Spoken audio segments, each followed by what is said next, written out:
guys, I am Lady Celine Iñano, your history adventurist. For this vlog, we are going to step back in time and discuss the past of our country. Tara, ubani ko ninyo mag-explore. Ang old days, balik-balik kay gihapon until karon sa atong henerasyon. Dati, isa pud ka problema ang edukasyon sa atong mga early Filipinos like ginalockdown ta sa mga American. I have this phrase here, guys. This is from published article of Renato Constantino that talks about the miseducation of Filipino. This phrase from Constantino emphasized that education in the Philippines, even after independence from the Americans, remained heavily colonial. The indigenous ways of life of Filipinos had been changed to the American way of life. Its deep societal implications in a way has affected our upbringing and even the way we are raising the next generation. In order to save it, we need to undo our miseducation. As I read through the subject, I was astounded by the historians who compiled the history of our nation. The Philippine historiography covers a wide range of subjects, including the nation's growth and struggles for independence. It denotes the sources and discourses used by historians in their writing. I noticed so many issues in this introductory of our Philippine historiography, like the point of the Christian Mass in the country and the question of who deserves to be named national hero. I discovered criticism of our history, which are the internal and external criticism. As I will going to understand it clearly from its colonial prototype, United States did not only use barbaric force but also affected the indigenous ways of pacification. The exposed of Filipino scholars who bravely narrow and view the colonial narratives and develop historical writing from the point of view of a national agenda. History of our country and sacrifices of the old Filipinos will always remain. So, whole topic ani nga introductory sa atong history, guys. Mas nindot kong i-implement ang subject ni history sa tanan school bisag unta high school pa. Para ang musunod nga generation na ay primary knowledge about ani kay kasagaran karon liberated na ang mga teens ug mas ginatangkilik na nila ang culture sa uban. Like it's not too late to teach us. Kaya for me, guys, knowing history will surely help us in the near future. Wala lang takabalo. Well, that was all about the introduction of Philippine historiography. Gusto pa ba ninyong mag-explore? Tara, ubani ko ninyo sa sunod nga destination. Familiar ba mo sa word nga political dynasty? Well, we all know how rampant political dynasty right now. Even sa niagi politika or election, you see the political dynasty. Isa na sa problema nga atong ginaatubang karon, which is more duol siya sa corruption na mag-cause into poverty of people. History of the Philippine Islands in page 14, first paragraph, you can read there that it talks about political dynasty.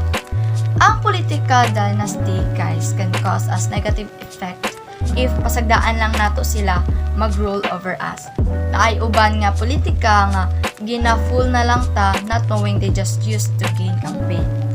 Career politicians is pretty much a familiar business at this point where every new offspring is expected to follow in his or her parents' footsteps and ensure that the cash flow continues.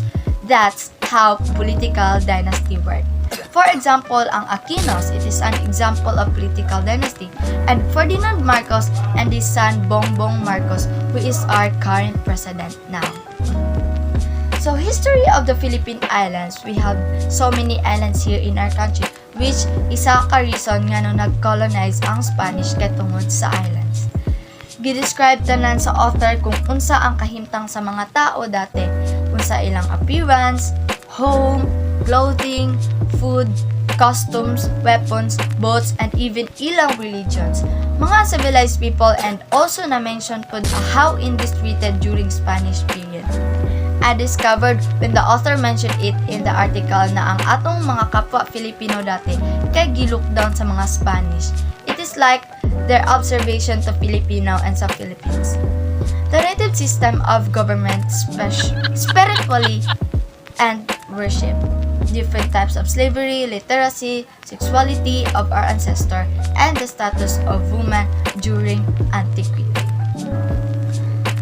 In my final observation, This kinda help today's generation, knowing unsa ang kahimtang sa mga Filipino. At least, now aware na ta thanks sa compiled sources sa mga historian, we are able to know this kind of knowledge. It planted seeds how Filipinos should see themselves in the midst of growing nationalism that eventually led to the formation of a nation. It also serves recognition that early Filipinos previously had their own culture, which did not necessitate the introduction of a new religion or civilization. Like, it is very more convenient to us if we have enough knowledge about our history, because surely it can help in the near future. So, based sa akong story, dili jud sa yun ang mga giagian dati sa mga Pilipino. At least now, sa bagong generation, dapat kita itama na nato ang atong mga actions, especially sa politika. So, mao na to tanan all about the history sa atong Philippine Islands. You wanna know more? Well, come and let's explore the next topic. Sa atong next exploring, guys, atong i-explore karon ang usa ka valuable object sa atong mga ancestors. Tara, ug sugdan na nato. Kani nga object, guys, mao ang the manunggul jar. Kani nga phrase diri really caught me kay I just realized na this generation hinay-hinay na nga pagkapalong ang atong culture. Dati, guys, ang atong mga ancestors ilang tagaan jud ug halaga bisag gamay nga butang. I was also reminded of the inventiveness of the early Filipinos as well as the concepts and values they hold most. Their concept of the soul, for example, are believed to exist only on good nature and merciful people. It has societal implications in a way that we are starting to forget the culture of our ancestors. In the past, labeled our ancestors no good, even tried to erase our legacies and values. Also, the growth of social media today showing how shameful, miserable, and poor our country is. From time to time, there would be people who echo the same values that our ancestors lived by. Ang manunggul jar, unique jud kaayo siya in one word, it is a masterpiece. The manunggul jar was found by Dr. Robert Fox and Miguel Antonio in 1962. Kani nga phrase diri sa akong guess, mao ni ang description ni Dr. Robert sa appearance sa jar. The manunggul jar shows that Filipinos' maritime culture is paramount, that it reflected its ancestors' religious beliefs. This is also served as proof our common heritage with our Austronesian-speaking ancestors despite the diversity of cultures of the Philippine peoples. It also shows that our maritime culture is also paramount to us, that is reflected our ancestors' religious beliefs. The belief is very much connected with the Austronesian belief in the Anito. Our ancestors believed that a man is composed of the body, the life force called the ginhawa, and the kaluluwa. This explains why the design of the cover of the manunggul jar features three faces: those souls, the boat diver, and the boat itself. For them, even things from nature have souls, have lives of their own. On a final note, I wanted to share this knowledge to my fellow youths and students. Now, we should be reminded how great and compassionate the Filipinos are and how could be ashamed of being Filipino. We should give importance and respect to the things we have. Look at the manunggul jar. You will see a vision that a new generation of Filipinos will once more take the ancient balanghay as a people and be horizon seekers once more. So, mao na to ang story sa valuable object named the manunggul jar. Now, let's explore the next topic. Kani sa next exploring, guys, na-confused jud ko maayo, like, unsa daw? Ana? Or exage ra jud kaayo ko? Ano nga part? So, in this new generation, I didn't have much knowledge knowing the history of this, but as a student, I am glad that I came to this day reading the story of this Laguna copper plate. At first, I have the difficulty of understanding this history of Laguna Copper Plate. I come up with research to understand more about this until I realized something that is kind of confusing to me. Somehow it affected me as a netizen of this country based on my understanding. So, kung ibase sa akong pagsabot, guys, Laguna Copper Plate changed the perception of the history of our country, which is might affect our next generation and even the way how they believed about the history of our country. Kay kaning Laguna Copper Plate di ay na-discover ni siya sa isa ka tao nga like nagpala siguro ni dapit sa Lumbong River year 1987. So murag coincidence jud siguro ang panghitabo ug dili jud like niadto siya para panghitaon to. It was written using the Kawi script which originated in Java. Kaya sa Philippines dati guys, walay makabasa unsa ang sulod sa copper plate. So they had to hire a Dutch anthropologist named Anton Postma to read what was written on the Laguna Copper Plate, and that is specialized in the Kawi script of Java. So ang akong unsa daw nga word guys kay na-answer na. Pero some instances dapat guys confused ko pero at least natubag na siya. The author of the copper plate simply knew way too much detail about that time period that he or she must have actually lived 1,100 years ago. I'm just saying that the probability of the Laguna Copper Plate being fake is statistically very low. Kay naamong good uban nga researches guys na ano daw ang Laguna Copper Plate we can't really like makasure nga tinuod to, pero naman tay first witness which is katong tao nga naka discover ato, di ba? So para sa ako gamay ang possibility ana nga mag-ingon sila nga ang Laguna Copper Plate is fake. So dito nag-end ang atong story about the Laguna Copper Plate. Now let's proceed to our next exploring destination. Ang atong next topic guys, kay i-explore na to ang akong favorite nga topic since high school, which is the KKK. Kanang jud ta ni agi ani nga topic, and even maato mo sa mga publications or libraries, makita jud ninyo ning KKK. Now atong sugdan og explore ang the duties of the Katipunan of the Sons of the People. Andres Bonifacio was the father of Katipunan and published it during his lifetime. Well known siya up until now guys, bisag matumog mga publication or libraries na adjud ni. So Bonifacio sets out duties of KKK members obviously derives from the Old Testament, and in content the injunction echo the Programa Masonica and the Condego Masonico of the Gran Oriente Español.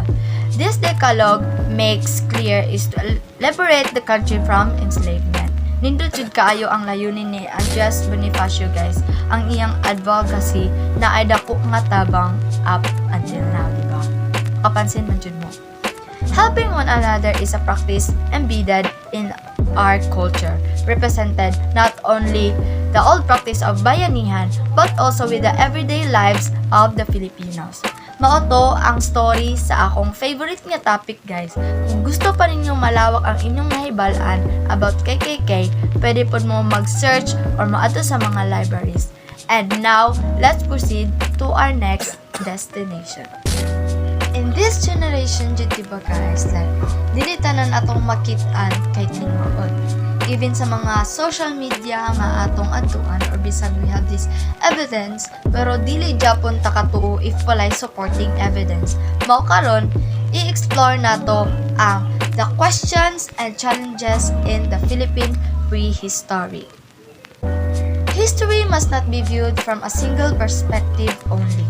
It must be viewed from every possible angle, and important factors must be considered so as to arrive at an unbiased conclusion.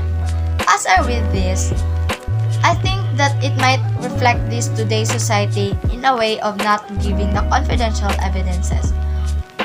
This phrase here is from this article that really caught me as a student. some history of our country since, as I grow up, it affects my thinking towards it because of some untold facts about it. Filipino netizens have the rights knowing the truth behind those history. Many academics have been concerned about the redefinition of the Filipino cultural minority and will continue to be so. Numerous hypotheses on the origins of our race are presented in prehistoric scholarship records. The available facts and data need to be assessed and verified. By doing this, we gain knowledge and provide guidance for a future study. The reliability of migration theories waves. The foundation of this theory needs to be re-examined because race and culture are viewed as one, with the former receiving more of the attention. The attempt to prove this notion relies heavily on archaeology. Once more, an important issue like Philippines' geographic location was overlooked. It is believed that early Filipinos acquired their culture through contact with other people. Local developments were disgraded in the process. The Maragtas as a work of early history. Although this report provides us with information on the history of the Visayas, its veracity is under doubt. I conclude by expressing my hope that the base culture hypothesis will inspire coordinated effort to improve our comprehension of Philippine prehistory and foster understanding among the island's Southeast Asian peoples. We anticipate the growth of regional consciousness and common regional and racial identity that none of the current titles are able to capture now that our shared past has been identified. To get a fair judgment, it must be looked at from every perspective and essential factors must be taken into account. So hektek jud kaayo diba if usa ka evidence will just stay an evidence if wala supporting evidence. Dapat jud mag-investigate tag maayo para dili pud ta maka-spread og mali. Dili ka nang sigiratag marites. That's all about this topic and let's explore the next one. In this next exploring, we are going to talk about the Relación de las Islas Filipinas. Kaninga phrase diri guys, like, na-struck jud ko. Char lang. I mean, lakot akong attention ba nga na. Knowing this make myself proud of the early Filipinos and the fact that how they truly respect the culture not by just courtesy but by words and action also. But the opposite of it was how this generation ruined the old culture of all Tagalog's people. Filipinos now, especially teenagers, are abusing the culture that our ancestors used to live by. Mapansin ninyo guys nga, pabaya jud kayo ta karon nga panahon na. The Tagalogs in particular are exceedingly civil and cautious in both speech and deed, whereas the Filipinos are not as ceremonial in their behaviors as the Chinese and Japanese are. The proper way to greet someone when entering or meeting them is to draw their bodies together and make a low reverence while lifting one or both hands off their cheek. Like gani guys, kanang mag-ana-ana. Mama siguro na kanang magbaw gani or kanang magbeso-beso good nga tapos pag magstorya sila dili ka nang magsabat-sabat kay mo respond lang jud dapat if human na ang isa magstorya. As a result of this, they devote a lot of time to practicing music and even if the guitar that they play known as the kudyapi. Look how amazing, diba? Nindot kaayo ato ang culture yet some of us just taken for granted. If I were given a chance, Jude, to speak out, I want to build an advocacy by bringing back those culture, the one we should value. We should not let our culture forget by the Filipinos because when you were going to observe our surroundings, now, it changed a lot since the new generation started. We abused everything, Jude. Bisag mapansin din ninyo. Pero it is not too late, there's always a place for a change. Nindo jud siya, no? Pero it's not really too late, guys. Tangkilik yun jud na to kung asa tanan ikan. And now, let's proceed to our next destination. Karon, we are going to talk about causes, problems, ani. So, i-explore nato ang the causes of the distress of the Philippines. So in today's situation due to COVID-19, education issues in the Philippines have increased and received new challenges that worsen the current state of the country. Ang educational system karon guys, dili na siya kaayo good. Like, para sa ako, kay estudyante man ko, like, murag mas disud para sa amo kay disud jud mag self-learn. Pero, we can't really blame someone or kinsa man kay niagi man tag pandemic jud. Like, disud jud kayo atong kahimtang. Based of the topic I read, it criticizes the instructions in many schools which focus more on religious education than on necessary knowledge that would help in the progress of the Philippines. Also, the fatal omission of natives from the government positions of high or average importance is corollary the lack of any improvement in the Philippines, the towns remaining stagnant and backward. This kind of issues affected me in a way that it is not fair for everyone, especially for those youth who didn't get the chance to study because of the standard and poverty. The document described in detail how useless the colonial authority is at carrying out its obligations in the colony. It also critiques the curriculum in many schools, which emphasizes religious teaching over essential knowledge that might advance the Philippines. The aberrant education provided to children in schools is the most noteworthy factors contributing to the Philippines' backwardness. Although they are taught to read and write well, they not develop any practical skills since they are not taught any. They are instructed in prayer but never in labor. Another reason for the chaos and disasters in the Philippines and in the colonies generally is ongoing turnover over the government employees. So dati wala sila skills kasi syempre wala man sila chance to develop their skills. So luoy kaayo. All in all, the government nowadays is worse, but even in the best government is worse too. Because of this, the nation is faced with the terrifying issues that is difficult to address. In this post, I describe and illustrate how I perceive the Philippines' transition from a wealthy to a developing nation. I can understand the hardship that Filipino people are experiencing as a result of the administration. So, based sa akong gipang story sa inyo, ang education jud dati kay murag lisod jud kayo siya makamit. Not now nga magdaghan na kayo opportunities. Kaya syempre, bago na, nahuman na ang tanan sa past. Gihuman na nila tanan. Which is, kita ang nakinabang karon. So, that's all about the causes and distress of our country. And now, it's time to share with you the supplemental topic from our Professor Ronald Dalagan. Let's explore and be with me. Let's go. Karon, akong i-share sa inyo ang supplemental material from Prof. Dalagan. Gidiscuss niya sa amuan ni and lingaw jud kaayo si Sir mag-discuss guys. Like, ang katawa niya, makatawa pud ka. All of us are surrounded by history whether we study it or not.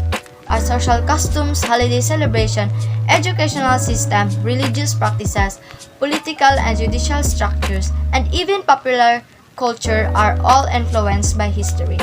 According to the supplemental that Prof. Dalagan discussed, history has its different type of reading and significance. Is it valid or is it true?